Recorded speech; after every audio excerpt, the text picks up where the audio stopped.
கர்த்தருடைய நாம மகிமைப்படுவதாக. ஆண்டவரும் அருமை இரட்சகருமாகிய இயேசுவின் நாமத்திற்கு மகிமை உண்டாகட்டும். இந்த நாளிலே தேவன் நம்மோடு கூட பேசும்படி கேட்போமா? பரிசுத்த ஆவியானவர் எங்களோடு பேசுங்கப்பா, இயேசுவின் நாமத்தின் பிதாவே. அவன் எடுத்து வாசிப்போம். எரேமியா 31 அதிகாரம், அதுல 5ஆம் வசனத்தை கூட வாசிப்போம். மறுபடியும் சமரியாவின் மலைகளிலே திராட்சை தோட்டங்களை நாட்டுவாய், நாட்டினவர்கள் அவைகளை நாட்டி அதன் பலனை அணிவிப்பார்கள். ஸ்தோத்திரம். நாட்டப்படுவாய், உன்னை தேவன் நாட்டுவார். ஸ்தோத்திரம். எப்படி நாட்டுவாரு? அவர் எல்லாம் செய்ய அவருக்கு வல்லமை உண்டு. கர்த்தருக்கு ஸ்தோத்திரம். அவர் செய்கிறத தடுக்கிறவன் யார்? நான் செய்கிறதை தடுக்கிறவன் யார் என்ற தேவரில் சகலத்தையும் செய்ய வல்லவர். அவர் செய்த நடத்தது ஒன்றும் நம்முடைய வாழ்க்கையிலே அது தடைபடாது, யாரும் தடுக்க முடியாது.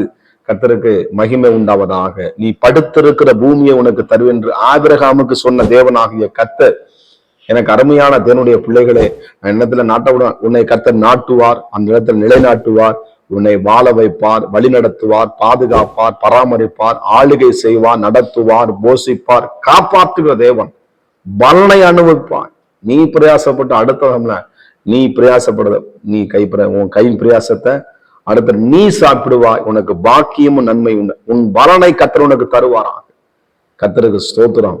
அடைக்கலமா இந்த ரூத்துக்கு தேவன் திரளான பலனை கர்த்தர் கொடுத்தார், பலனை கொடுத்தார். தேவனாகிய கர்த்தர் உறுதியாய் பற்று கொண்ட பிள்ளைகளுக்கு பலனை தருகிற தேவன். இந்த இடத்துல எழுதப்பட்டிருக்கிறது, அதன் பலனை அனுபவிப்பார்கள். அனுபவிக்கக்கூடிய ஆசீர்வாதம். ஸ்தோத்திரம். நீங்க கஷ்டப்பட்டத, நீங்க வேர்வசினி உழைச்சத, உங்களுடைய பணத்தை ஸ்தோத்திரம் நீங்கள் அனுபவிப்பீங்க. ஸ்தோத்திரம். நீங்க பிரயாசப்பட்டதை அடுத்தவர்களை நீங்க அதை அனுபவிக்கும்படி தேவன் உங்களுக்கு அனுக்கிரகம் பண்ணுவாராக. ஒருவேளை அப்படிப்பட்ட ஸ்தோத்திரம், நான் கஷ்டப்பட்டதை நான் பலனை இன்னொருத்த சாப்பிட்டுக்கிட்டு இருக்கானே, நான் இவ்வளவு கஷ்டப்பட்டு உழைச்சேன், இவ்வளவு இது பண்ணேன், ஆனா இப்படி பட்டாங்களே, மறுபடியும் தேவன் உங்களுக்கு திரும்ப அவர் எல்லாவற்றையும் தாவீது திருப்பி கொண்டது பலனை அனுபவித்தான். கர்த்தருக்கு மகிமை உண்டாவதாக. அவனுடைய சிங்காசனத்தை கர்த்தர் நிலைக்கப்படினார், உறுதிப்படுத்தினார். பலனை தாவீது அனுபவித்தான்.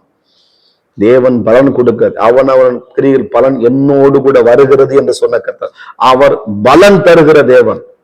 எனக்கு அருமையான தேவனுடைய பிள்ளைகளே, நீங்கள் செய்கிற ஒவ்வொரு காரியத்துக்கும் தேவனுக்காக நீ செயல்படுகிற அந்த காரியங்கள்ல தேவன் பலனை வைத்திருக்கிறார்.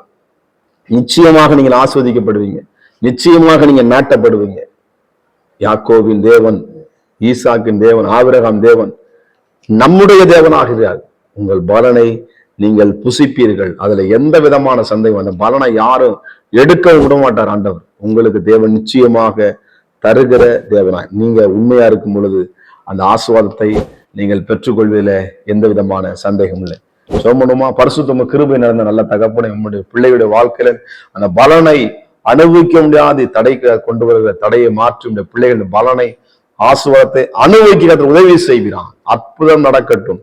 இயேசுவின் நாமத்தின் பிதாவே, ஆமே. God bless you. கர்த்தர் உங்களை ஆசீர்வதிப்பாராக.